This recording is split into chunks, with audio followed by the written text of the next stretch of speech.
NBC Sports crew talking about DTR's performance in Denver. Matthew Berry on this staff that we're hearing from as well. I thought he actually looked good against Denver, and I thought that was a real improvement. He was positive EPA per play. He was solid in that game, and then he obviously gets knocked out of it. But Flacco, to me, I mean, last year, he had some moments early on. I think the Cleveland game in particular helped put up. Well, that's the thing. I remember the Buffalo game he came into late in the season. Like, he's just so statuesque. Yeah, he can't move, but he could throw on time and with anticipation, and the arm strength is great. It's just a matter.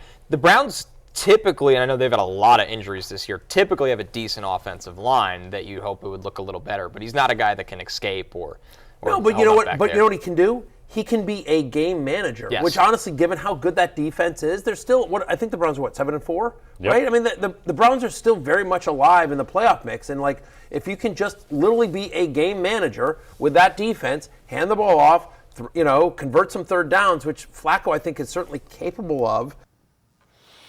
Randy, I don't know about you. I think if it is in fact Joe Flacco, which as we get further and further into the weekend, it's looking more and more like it will be. Kevin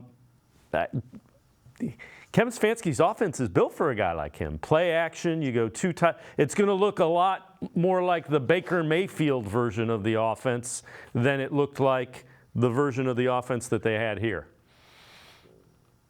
Yeah, and I actually kind of excited to see what he can do in this. I really do like DTR. I think that he's got a good ceiling, but this isn't a team that's built for developing a young quarterback right now. They have a very, very good defense. They can make a run.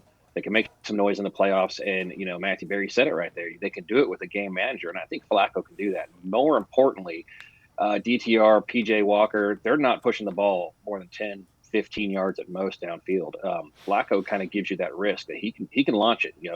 We saw that last year.